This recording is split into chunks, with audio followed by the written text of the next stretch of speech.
ಈಸಿಯಾಗಿ ಮತ್ತು ರುಚಿಕರವಾಗಿರ್ತಕ್ಕಂತಹ ಪನ್ನೀರ್ ಬಿರಿಯಾನಿ. ಟೇಸ್ಟ್ ಅಂತೂ ಅದ್ಭುತವಾಗಿ ಬರುತ್ತೆ. ಎಲ್ರಿಗೂ ನಮಸ್ಕಾರ, ನಮ್ಮ ಚಾನಲ್ಗೆ ಸ್ವಾಗತ. ನೀವೇನಾದರೂ ಮೊದಲನೇ ಸರಿ ನಮ್ಮ ಚಾನಲನ್ನು ನೋಡ್ತಾ ಇದ್ದರೆ ದಯವಿಟ್ಟು ಸಬ್ಸ್ಕ್ರೈಬ್ ಮಾಡಿ ಅಂತ ಹೇಳ್ತಾ, ಇವತ್ತು ನಾನು ಮಾಡ್ತಿರುವಂಥ ರೆಸಿಪಿ ಏನಪ್ಪ ಅಂತಂದರೆ ಪನ್ನೀರ್ ಬಿರಿಯಾನಿ. ಈ ಪನ್ನೀರ್ ಬಿರಿಯಾನಿ ಮಾಡಲಿಕ್ಕೋಸ್ಕರ ನಾನು ಒಂದು 100 ಗ್ರಾಮ್ಸು ಪನ್ನೀರನ್ನು ಈ ರೀತಿ ಕ್ಯೂಬ್ಸ್ ಟೈಪಲ್ಲಿ ಕಟ್ ಮಾಡ್ಕೊಂಡಿದ್ದೀನಿ. ಸ್ವಲ್ಪ ಖಾರದ ಪುಡಿ, ಉಪ್ಪು, ಅರಿಶಿಣ ಪುಡಿ ಇಷ್ಟನ್ನು ಹಾಕ್ಬಿಟ್ಟು ನೀಟಾಗಿ ಈ ಪನ್ನೀರನ್ನ ಖಾರದಲ್ಲಿ ಮಿಕ್ಸ್ ಮಾಡ್ಕೊಳ್ಳೋಣ. ಈ ರೀತಿಯಾಗಿ ಉಪ್ಪು, ಖಾರದ ಪುಡಿ ಮತ್ತು ಅರಿಶಿಣ ಪುಡಿ ಇವೆಲ್ಲನೂ ಕೂಡ ಈ ಥರ ಪನ್ನೀರಿಗೆ ನೀಟಾಗಿ ಹತ್ಕೊಳ್ಳೋ ಥರ ಎಲ್ಲ ನಾನು ಮಿಕ್ಸ್ ಮಾಡ್ಕೊಂಡಿದ್ದೀನಿ. ಇವಾಗ ಇದಕ್ಕೆ ಒಗ್ಗರಣೆಗೋಸ್ಕರ ಇವಾಗ ನಾನು ಈರುಳ್ಳಿನ ತೊಗೊಂಡಿದ್ದೀನಿ, ಅದೇ ರೀತಿ ಟೊಮ್ಯಾಟೊ ತೊಗೊಂಡಿದ್ದೀನಿ. ಮಸಾಲೆಗೋಸ್ಕರ ನಾನು ಇಲ್ಲಿ ಕೊತ್ತಂಬರಿ ಸೊಪ್ಪು ತೊಗೊಂಡಿದ್ದೀನಿ, ಶುಂಠಿ ಮತ್ತು ಬೆಳ್ಳುಳ್ಳಿ ಈ ಥರ ನೀಟಾಗಿ ಸಣ್ಣದಾಗಿ ಕಟ್ ಮಾಡ್ಕೊಂಡಿದ್ದೀನಿ. ಒಗ್ಗರಣೆಗೋಸ್ಕರ ಕರಿಬೇವಿನ ಸೊಪ್ಪು ತೊಗೊಂಡಿದ್ದೀನಿ. ಸೊ ಇವಾಗ ಯಾವ ರೀತಿ ಮಾಡೋದು ಅಂತ ನೋಡೋಣ. ಇವಾಗ ಸ್ಟವ್ ಆನ್ ಮಾಡಿಕೊಂಡು ನಾನು ಬಾಣಲಿನ ಬಿಸಿಗೆ ಇಟ್ಕೊಂಡಿದ್ದೀನಿ. ಬಾಣಲಿ ಇವಾಗ ಬಿಸಿಯಾಗಿದೆ. ಇದಕ್ಕೆ ನಾನು ಸ್ವಲ್ಪ ಎಣ್ಣೆ ಹಾಕ್ಕೊಳ್ತೀನಿ. ಏನಕ್ಕೆ ಅಂದರೆ ಇದು ಪನ್ನೀರನ್ನ ನಾನು ಫ್ರೈ ಮಾಡಲಿಕ್ಕೋಸ್ಕರ ನಾನು ಒಂದು 2 ಸ್ಪೂನಷ್ಟನ್ನು ಎಣ್ಣೆನ ಹಾಕ್ಕೊಂಡಿದ್ದೀನಿ. ಅದೇ ರೀತಿ ಇಲ್ಲಿ ನಾನು ಎಲ್ಲ ಖಾರ ಕಲಸಿಟ್ಟಿದ್ನಲ್ಲ ಆ ಪನ್ನೀರನ್ನ ನಾನು ಇದರಲ್ಲಿ ಹಾಕ್ಕೊಳ್ತೀನಿ. ಸ್ವಲ್ಪ ಎಣ್ಣೆ ಬಿಸಿ ಆಗಬೇಕು. ನೋಡಿ, ಎಣ್ಣೆ ಬಿಸಿ ಆಗ್ತಾಯಿದೆ, ನೀವು ನೋಡ್ತಾ ಇರ್ಬೋದು. ಇವಾಗ ಇದಕ್ಕೆ ನಾನು ಪನ್ನೀರನ್ನ ಹಾಕ್ಕೊಳ್ತಾ ಇದ್ದೀನಿ. ಪನ್ನೀರನ್ನ ನಾವು ಇದು ಗೋಲ್ಡನ್ ಬ್ರೌನ್ ಬರೋ ತನಕ ನಾವು ಚೆನ್ನಾಗಿ ಫ್ರೈ ಮಾಡ್ಕೋಬೇಕು. ಆವಾಗ ಇದರ ಹಸಿ ವಾಸನೆ ಹೋಗುತ್ತೆ. ಇಲ್ಲಾಂದರೆ ಹಸಿ ವಾಸನೆ ಹಂಗೆ ಇರುತ್ತೆ. ಸೊ ಅದಕ್ಕೋಸ್ಕರ ಪನ್ನೀರನ್ನ ಚೆನ್ನಾಗಿ ಫ್ರೈ ಮಾಡ್ಕೊಳ್ಳೋಣ. ನೀಟಾಗಿ ಅದು ಎಣ್ಣೆಯಲ್ಲಿ ಫ್ರೈ ಆಗಬೇಕು, ಮತ್ತು ಪನ್ನೀರ್ ಕಲರು ಚೇಂಜ್ ಆಗಬೇಕು. ನೋಡಿ, ಪನ್ನೀರ್ದು ಕಲರ್ ಚೇಂಜ್ ಆಗ್ತಾಯಿದೆ, ಗೋಲ್ಡನ್ ಕಲರ್ಗೆ ಅದು ಟರ್ನ್ ಆಗ್ತಾಯಿದೆ. ನೋಡಿ, ಈ ಥರ ನಿಧಾನಕ್ಕೆ ಹುರ್ಕೋಬೇಕು, ಫ್ರೈ ಮಾಡ್ಕೋಬೇಕು ಇದನ್ನು.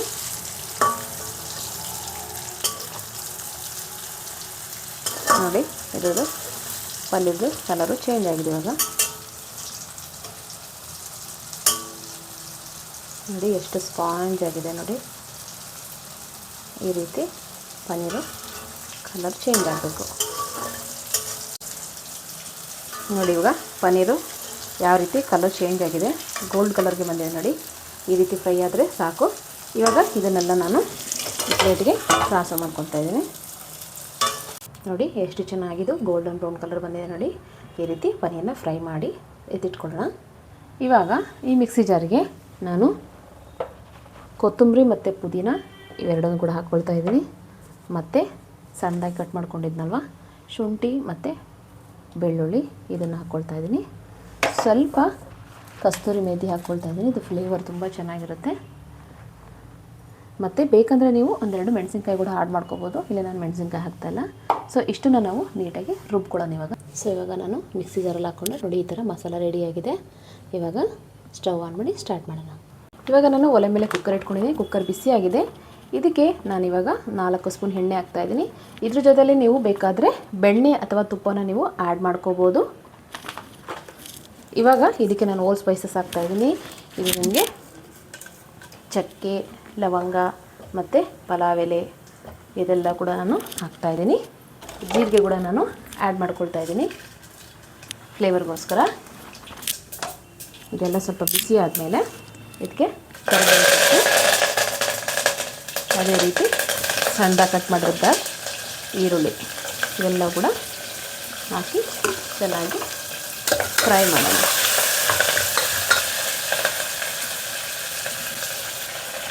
ಎಲ್ಲವೂ ಕೂಡ ಚೆನ್ನಾಗಿ ಫ್ರೈ ಆಗಬೇಕು.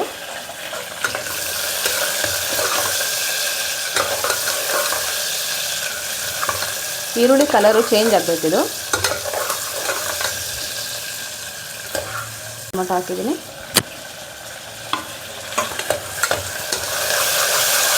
ಟೊಮೆಟೊ ಮತ್ತು ಈರುಳ್ಳಿ ಚೆನ್ನಾಗಿ ಅದು ಫ್ರೈ ಆಗಬೇಕು.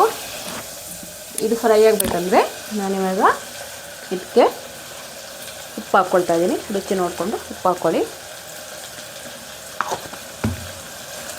ಚೆನ್ನಾಗಿ ತಿರ್ಸ್ಕೊಳ್ತೀನಿ. ಉಪ್ಪು ಹಾಕೋದ್ರಿಂದ ಟೊಮೆಟೊ ಮತ್ತು ಈರುಳ್ಳಿ ಬೇಗ ಬೇಯುತ್ತೆ. ಹಾಕ್ಕೊಳ್ತೀನಿ. ನಾವು ಆಲ್ರೆಡಿ ಪನ್ನೀರಿಗೆ ಫ್ರೈ ಮಾಡುವಾಗ ಹಾಕ್ಕೊಂಡಿದ್ದೀವಿ. ಉಪ್ಪು ಮತ್ತು ಅರಿಶಿನ ಪುಡಿನ ಹಾಕಿ ಚೆನ್ನಾಗಿ ತಿರುಗಿಸ್ಕೊಳ್ತಾ ಇದ್ದೀನಿ. ಇದಕ್ಕೆ ಇವಾಗಲಿ ನಾನು 2 ಗ್ಲಾಸ್ ಬಾಸುಮತಿ ರೈಸನ್ನ ಆಲ್ರೆಡಿ ನಾನು 1 ಅವರ್ ಮುಂಚೆನೇ ನೆನೆಸಿಟ್ಟಿದ್ದೀನಿ. ಬಾಸುಮತಿ ರೈಸು ಚೆನ್ನಾಗಿ ನೆಂದರೆ ಚೆನ್ನಾಗಿರುತ್ತೆ. ಸೊ ನಾನು 2 ಗ್ಲಾಸ್ ತೊಗೊಂಡಿದ್ದೀನಿ. ಅದಕ್ಕೋಸ್ಕರ ನಾನು 1 ಗ್ಲಾಸಿಗೆ 1.5 ಗ್ಲಾಸ್ ನೀರು ಥರ ಹಾಕ್ತೀನಿ. ಬಾಸುಮತಿ ರೈಸಿಗೆ ಸೋನಾ ಮಸೂರಿ ರೈಸಿಗೆ ಮಾತ್ರ 1:2 ರೇಷನಲ್ಲಿ ಹಾಕಬೇಕಾಗುತ್ತೆ. ಸೊ ಇವಾಗ ನಾನು ಇದಕ್ಕೆ ನಮ್ಮ ಖಾರಕ್ಕೆ ಎಷ್ಟು ಬೇಕೋ ಅಷ್ಟು ನಾನು ಖಾರ ಪುಡಿನ ಹಾಕ್ತಾಯಿದ್ದೀನಿ. ಇಲ್ಲಿ ನಾನು 2 ಟೇಬಲ್ ಸ್ಪೂನಷ್ಟು ಖಾರ ಪುಡಿ ಹಾಕ್ತಾಯಿದ್ದೀನಿ. ನೋಡಿ ಟೊಮೆಟೊ ಈರುಳ್ಳಿ ಎಲ್ಲ ಚೆನ್ನಾಗಿ ಬೆಂದಿದೆ. ಇವಾಗ ಇದಕ್ಕೆ ಸ್ವಲ್ಪ ಬಿರಿಯಾನಿ ಮಸಾಲನ ಹಾಕ್ತಾಯಿದ್ದೀನಿ. ಇದಕ್ಕೆ ಇವಾಗ ನಾನು ಬಾಸುಮತಿ ರೈಸ್ನ ಹಾಕ್ಕೊಂಡಿದ್ದೀನಿ. ನೋಡಿ ತುಂಬ ಫೋರ್ಸಲ್ಲಿ ತಿರ್ಸ್ಬೇಡಿ, ಯಾಕೆಂದರೆ ಇದು ಆಲ್ರೆಡಿ ನೆಂದಿದೆ, ಅಕ್ಕಿ ಕಟ್ಟಾಗುತ್ತೆ ರೈಸ್ ಇಲ್ಲ ಅಂದರೆ. ಸೊ ಈ ಥರ ಸ್ಲೋವಾಗಿ ತಿರ್ಸ್ಕೊಳ್ಳೋಣ. ನೋಡಿ ಈ ಥರ ಎಲ್ಲ ನೀಟಾಗಿ ತಿರ್ಸ್ಕೊಳ್ಳೋಣ.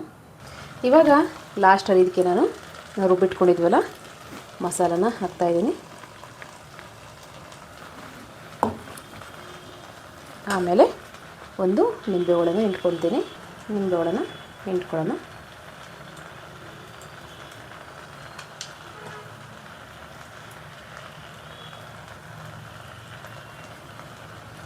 ಅದಾದಮೇಲೆ ಮೊಸರು ಕೂಡ ಹಾಕ್ತಾಯಿದ್ದೀನಿ. ಮೊಸರು ಹಾಕೋದ್ರಿಂದ ಬಿರಿಯಾನಿ ತುಂಬ ಟೇಸ್ಟ್ ಬರುತ್ತೆ. ಲಾಸ್ಟಲ್ಲಿ ಇದಕ್ಕೆ ನಾನು ಸ್ವಲ್ಪ ಹಸಿ ಹಾಲನ್ನ ಹಾಕ್ತಾಯಿದ್ದೀನಿ. ಇದರಿಂದ ಬಿರಿಯಾನಿ ಟೇಸ್ಟ್ ಅಂತೂ ನೆಕ್ಸ್ಟ್ ಲೆವೆಲಲ್ಲಿ ಬರುತ್ತೆ ಅಂತ ಹೇಳ್ಬೋದು. ಇವೆಲ್ಲವನ್ನು ಕೂಡ ನಾನು ಲಾಸ್ಟಲ್ಲಿ ಹಾಕ್ತಾಯಿದ್ದೀನಿ. ಇದ್ರೆ ಬಿರಿಯಾನಿಗೆ ಲಾಸ್ಟಲ್ಲಿ ಫ್ಲೇವರ್ಗೋಸ್ಕರ ಇದೆಲ್ಲ ಹಾಕ್ತಾಯಿದ್ದೀನಿ. ನೋಡಿ ಎಷ್ಟು ಚೆನ್ನಾಗಿ ಬರ್ತದೆ ಕಮ್ಮ. ಇವಾಗ ನಾವು ಪನ್ನೀರ್ ಇತ್ತಲ್ಲ ಅದನ್ನು ಹಾಕ್ಕೊಳ್ತಾ ಇದ್ದೀನಿ ಲಾಸ್ಟಲ್ಲಿ. ಎಲ್ಲದನ್ನು ಕೂಡ ಒಂದ್ಸರಿ ನೀಟಾಗಿ ತಿರುಗಿಸ್ಕೊಳ್ಳೋಣ. ಇವಾಗ ನಾನು ಇದಕ್ಕೆ ನೀರು ಹಾಕಬೇಕು. ಇವಾಗ ನಾನು 2 ಗ್ಲಾಸ್ ಅಕ್ಕಿನ ಹಾಕ್ಕೊಂಡಿದ್ದೀನಿ. ಅದಕ್ಕೋಸ್ಕರ ನಾನು 1 ಗ್ಲಾಸ್ ಅಕ್ಕಿಗೆ 1.5 ಗ್ಲಾಸ್ ಅಷ್ಟು ನೀರು ಹಾಕೋಬೇಕಾಗುತ್ತೆ. ನೋಡಿ ಎಲ್ಲ ಮಸಾಲೆ ಚೆನ್ನಾಗಿ ಇಟ್ಕೊಂಡಿದೆ. ಸೊ ಇವಾಗ ನೀರನ್ನ ಹಾಕ್ಕೊಳ್ತಾ ಇದ್ದೀನಿ.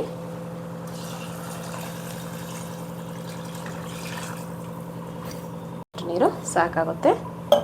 ಇದಕ್ಕೆ ಲಾಸ್ಟಲ್ಲಿ ಇವಾಗ ನಾನು ಕಸ್ತೂರಿ ಮೇಥಿನ ಹಾಕ್ಕೊಳ್ತಾ ಇದ್ದೀನಿ. ಕಸ್ತೂರಿ ಮೇಥಿ ಹಾಕ್ಕೊಳ್ಳೋದ್ರಿಂದ ಟೇಸ್ಟು ಚೇಂಜ್ ಆಗಿಬಿಡುತ್ತೆ. ಇದು ಸೂಪರಾಗಿರುತ್ತೆ ಟೇಸ್ಟ್ ಇದು. ಸೊ ಇವಾಗ ಹಾಕ್ಬಿಟ್ಟು ನೀಟಾಗಿ ಒಂದ್ಸರಿ ತಿರುಗಿಸ್ಕೊಂಡ್ಬಿಟ್ಟು ಇವಾಗ ನಾವು ಲಿಡ್ನ ಕ್ಲೋಸ್ ಮಾಡೋಣ. ಇವಾಗ ಇದಕ್ಕೆ ನಾನು ಲಿಡ್ನ ಕ್ಲೋಸ್ ಮಾಡಿದ್ದೀನಿ.